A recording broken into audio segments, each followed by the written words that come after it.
बहुत सावधानी से कथा सुनिएगा और अपने चित्त में उतारिए। शिव महापुराण की कथा जिसके घर में चल रही है, जिसके टीवियों पर चल रही है, जिसके फेसबुक यूट्यूब पर चल रही है, जिसके मोबाइलों में चल रही है, घर में भले 5 मिनट शिव महापुराण की कथा चले, पर प्रतिदिन अपने मोबाइल को चालू कर 5 मिनट शिव पुराण चालू कर छोड़ दिया। घर में टीवियों पर अगर कथा आए तो भले सुनो चाहे नहीं सुनो, 5-10 मिनट उस टीवी को चालू कर छोड़ा करो, जिससे वो शिव महापुराण के शब्द हमारे घर के वातावरण को शुद्ध करें। वो कैकेयी अयोध्या में रहती थी, राम जी के साथ रहती थी, दशरथ कौशल्या सुमित्रा के साथ रहती थी, गुरुजी रोज का ज्ञान देते थे, पति रोज सूर्य को अर्घ चढ़ाता था, तो भी वो कैकेयी की बुद्धि बदली क्या? अरे बोलो तो नहीं। और वह विभीषण को देख लो, जो रावण की लंका में रहता था, पूरे राक्षसों में रहता था, सारे मदिरापान करने वालों में रहता था, सारी प्रवृत्ति से बेकारों के साथ रहता था, उसके बाद भी विभीषण बिगड़ा क्या? अरे बोलो तो कैकेयी सुधरी नहीं और विभीषण बिगड़ा। अगर संगत का असर होता तो विभीषण कब का बिगड़ गया होता, संगत का असर होता तो फिर तो कैकेयी भी कब की सुधर गई होती। पर संगत से मूलता शिव पुराण नहीं करती, शिव पुराण कहती है संस्कार की मूलता है कि हमारे संस्कार कैसे हो, हम क्या दे रहे हैं बच्चों।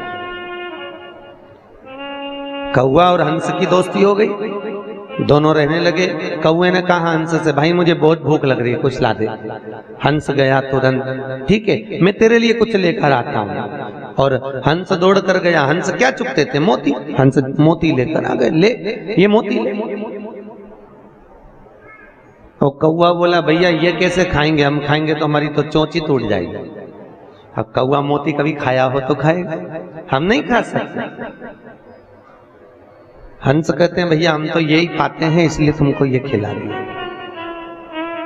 अरे भाई, कौवा भूखा रहने लगा, 8 दिन निकल गए। आज कौवे ने कहा हंस अब तू मेरे यहाँ चल। हंस को ले गया। कौवा कहाँ रहता था? शमशान में, बड़ के पेड़ के ऊपर। हंस को भी बिठा लिया। थोड़ी देर बाद हंस ने कहा भैया मुझे भूख लग रही है। कौवा दौड़ कर गया और एक मरे कुत्ते का मांस उठाकर हंस को ला कर दिया। हंस ने कहा ये क्या है? कौवा बोला ले हम तो ये खाते हैं, जो खाते हैं तुम्हारे लिए ला दिया। हंस बोला मैं मर जाऊंगा पर ये गंदी चीज नहीं खाऊंगा। अरे हम तो यही खाते हैं इसलिए तुम भी खा लो। नहीं नहीं मैं खाने वाला नहीं हूं, ये तो मैं नहीं खाऊंगा।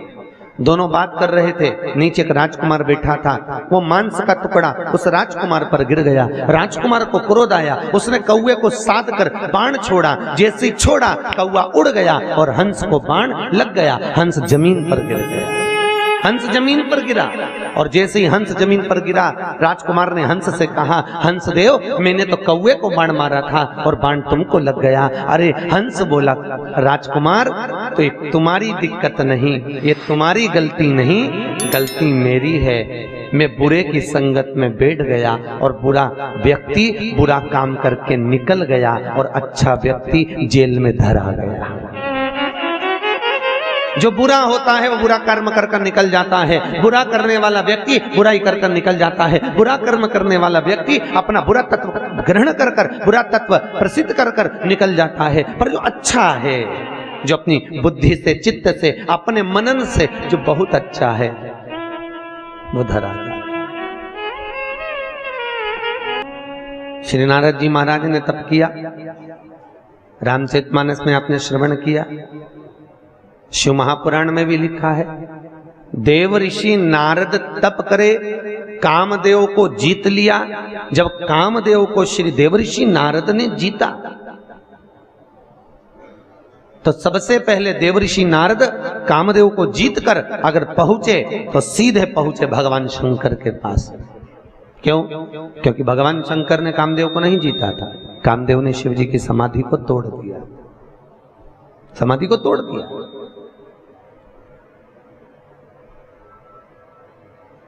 अब दुनिया के लोगों ने कहा बताओ वो देव ऋषि नारद काम को जीत लिए पर भोलेनाथ काम को नहीं जीत पाए। भैया तुमको कौन समझाए? वो कामदेव शंकर भगवान का साडू भाई था। दक्ष प्रजापति ने रति भी आई थी कामदेव को, सती भी आई थी। अरे बोलो तो महादेव को, शंकर जी को। अब ईमानदारी से बोलो, साड़ू भाई आएगा तो सम्मान करने के लिए खड़ा होना पड़ेगा कि नहीं होना पड़ेगा? तो कई लोगों ने कहा भगवान भोलेनाथ को तो आंख बंद करके बैठे रहना था, कामदेव क्या बिगाड़ लेता? कामदेव ने भगवान शिव की समाधि क्यों तोड़ी और भगवान शंकर ने समाधि क्यों तोड़ी? वो तो बैठे रहते। भैया, धर्म पत्नी के रिश्तेदार अगर आए तो पति का फर्ज है कि थोड़ा सम्मान देना पड़ता है। नी दे अब रहने दो।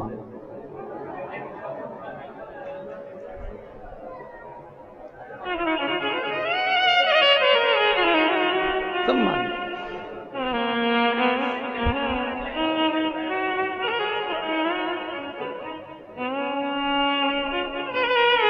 अभी हमारे बनवारी लाल जी मामा जी को लेकर आए थे और इनके माता के पक्ष के मामा जी थे, तो भी सम्मान दे रहे थे कि नहीं दे रहे? भैया ये हमारे मामा पक्ष के हमारे मामा है। फिर कहा ये मामा की बहू है, सम्मान दे। अब देवऋषि नारद को क्या दिक्कत? देवऋषि नारद तो अपने आनंद मस्ती में, पर भगवान शिव को तो पूरी रिश्तेदारी देखना पड़ेगी ना। सबसे सुंदर अगर कोई रिश्तेदारी निभाना जानता है तो मेरा महादेव जानता है। दुनिया में कोई नहीं जान सकता इतनी सुंदर रिश्तेदारी मेरा शंकर निभाता, मेरा भोलेनाथ निभाता, सबसे सुंदर।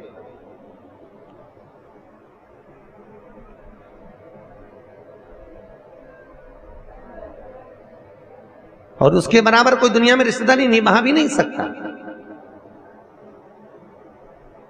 एक केवल महादेव थे भगवान शंकर, जो अपने पुत्र गणेश और कार्तिकेय से कहते थे कि रक्षाबंधन का त्योहार है, जाओ अपनी बहन अशोक सुंदरी के पास जाओ और राखी बंधवा कर आओ। कौन कहते थे? भगवान शिव, भगवान महादेव। जाओ अशोक सुंदरी के पास में जाओ और जाकर राखी बंधवा कराओ। तो कई बार कार्तिकेय तो कहते थे पिताजी हम रक्षाबंधन पर अपनी दीदी के यहाँ नहीं जाएंगे, उसको आना पड़ेगा। वो आए।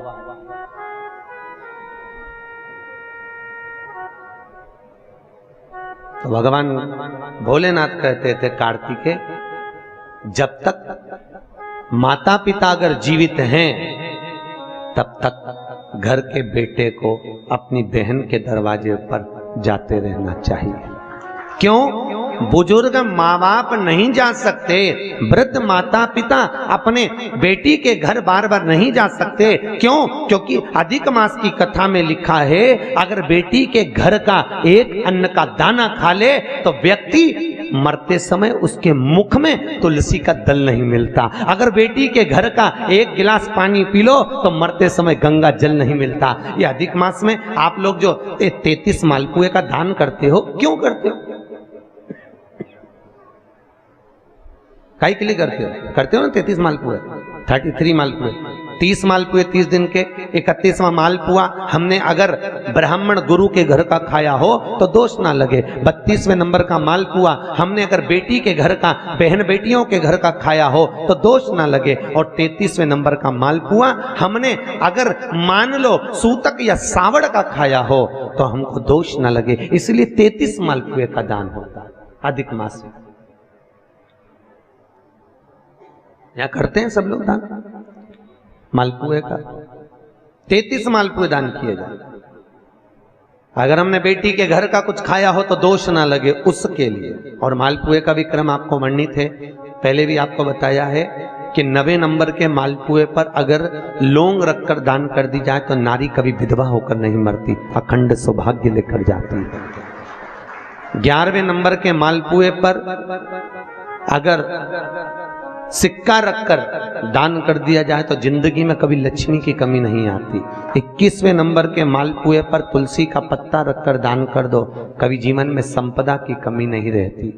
जिस व्यक्ति के यहाँ कोई ना कोई बीमार पड़ा रहता हो तो 14वें नंबर के मालपुए पर लाल कलर का छोटा सा कपड़ा रखकर दान कर दीजिए। घर में कभी जिंदगी में कोई बड़ी बीमारी नहीं आएगी, ना हार्ट अटैक, ना एक्सीडेंट, ना कभी शुगर, ना कभी ब्लड प्रेशर। इतना मालपुए का महत्व है। अधिक मास के एक एक मालपुए का अलग अलग वर्णन अधिक मास की किताब में लिखा हुआ है। अधिक मास की कथा में बढ़ना। अलग अलग मालपुए का क्रम है कि अधिक मास में हमें किस मालपुए पर क्या रखकर दान देना चाहिए, कैसा नियम है, कैसा हम कैसे। आज हम कहीं बेटी के घर का अन्न अगर पा लिए हैं तो यहां शास्त्र कह रहा है, भगवान शिव कह रहे हैं कि अगर माता पिता जीवित हैं और माता पिता अपने बेटी के घर अगर नहीं जा सकते तो वो अपने बेटे को कहते हैं कि तू जा, और तू जाकर अपनी बेटी के यहां अपनी बहन के घर जाकर रक्षाबंधन पर राखी बंधो, जाओ तुम जाओ। और भगवान गणेश जी महाराज राखी काय पर बैठकर बांधी जाती है? अरे बोलो तो, एक चौकी पर, पाटे पर, आसन पर बिठाकर रक्षा सूत्र बांधा जाता है। राखी बांधने के बाद बहन भाई के माथे पर, अरे बोलो तो, तिलक कर दो। आप लोग भी तिलक करते हैं। तिलक क्यों किया जाता है? तो कहते हैं ये तिलक हमारे यहाँ शुभ कार्य का प्रतीक है। पर तिलक प्रतीक है, पर जो चावल हम तिलक में लगाते हैं ये क्यों लगाते हैं? ये चावल का क्रम कहां से चालू हुआ? सिर में चावल चिपकाना, तिलक लगाने के बाद चावल लगाना, कहां से चालू हुआ? ये चावल है क्या? आखिर ये चावल तिलक के बाद में ब्राह्मण या आप किसी को भोजन करा रहे हो, जमाई को तिलक कर रहे हो, बेटी को तिलक कर रहे हो, तो कंकु लगाने के बाद चावल क्यों लगाया जाता है? उस चावल का क्या प्रमाण? उस अक्षत का क्या प्रमाण? क्यों लगाते हैं उसको? लगाते लगाते पूरी जिंदगी हो गई, अरे तो बता दो क्यों लगाते हैं?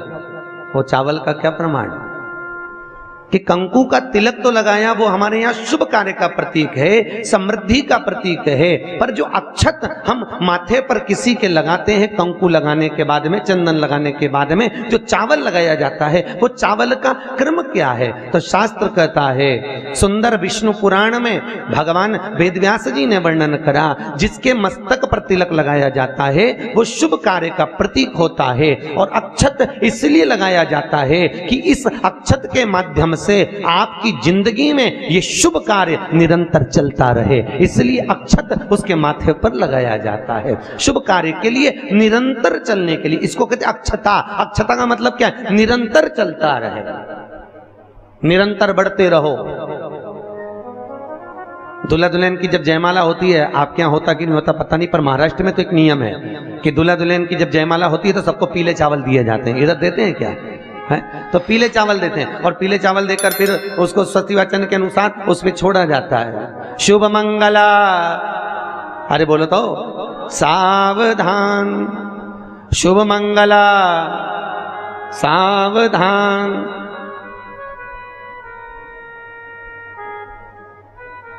उसके ऊपर छोड़ते हैं कि सावधान। और ये चावल तुम्हारे मस्तक पर जो पड़ा हुआ है, तुम्हारे मस्तक पर जो डाला जा रहा है, तुम्हारी जिंदगी इसी प्रसन्नता में निरंतर बढ़ती चली जाए, वो अक्षता का मतलब है। केवल एक देव है महादेव, जिनको खंडित चावल कभी नहीं चढ़ता। शिव जी को आप बहुत सारा चावल नहीं चढ़ा सकते, एक दाना चढ़ाओ, पर खंडित मत चढ़ाओ। अक्षत शंकर को कोई चीज खंडित नहीं चढ़ती, बेलपत्र भी चढ़ाओ, भले एक चढ़ाओ, पर पूर्ण चढ़ाइए।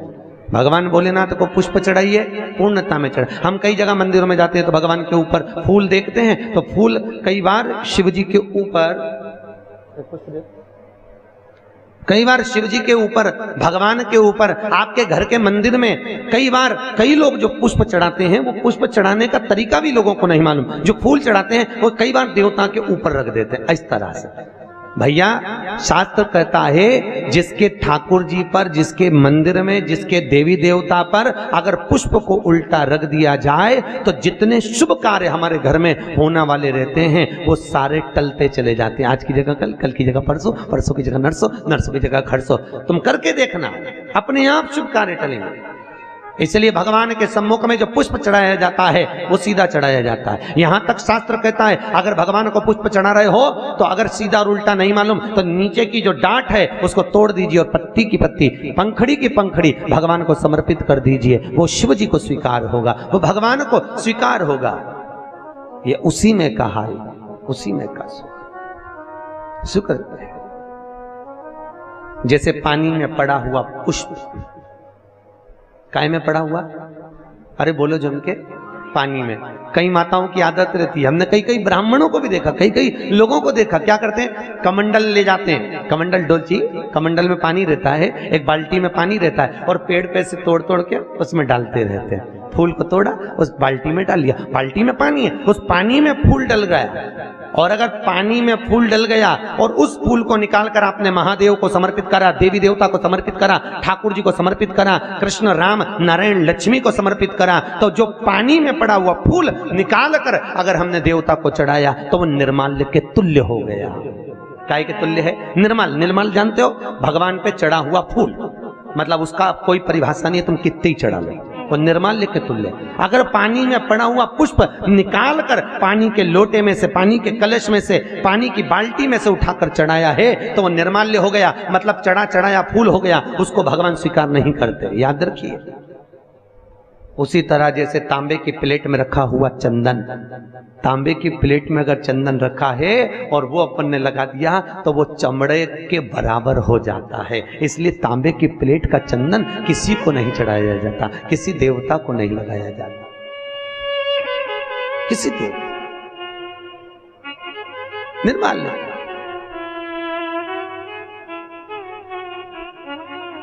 भगवान शिव कहते हैं तुम्हारे पास में कुछ नहीं है, पूर्णता का समर्पण, पूर्णता। पर आज के जमाने में लोग पूर्णता देते कहां हैं? एक बात बताओ, भगवान के मंदिर में नारियल फोड़ा, राम जी के मंदिर में, हनुमान जी के मंदिर में नारियल फोड़ा, और वो नारियल फूटने पर अच्छा निकल गया तो भगवान ने स्वीकार करा कि नहीं करा? अरे बोलो जम के, अच्छे से बोलो, करा? अच्छा ठीक है, आप बोल रहे हो करा, शिव पुराण करे ही नहीं करा। अगर नारियल फोड़ने पर राम मंदिर, हनुमान मंदिर में, देवी मंदिर में नारियल को फोड़ा और फूटने के बाद अगर वो नारियल अच्छा निकल गया, उसमें से थोड़ा सा टुकड़ा तो तुमने भगवान को चढ़ाया, बाकी का सब घर ले जाके चक्कू से निकाल निकाल के खा गए। और मान लो वो नारियल फूटने पर बेकार निकल गया तो तुम उसको घर ले जाओगे?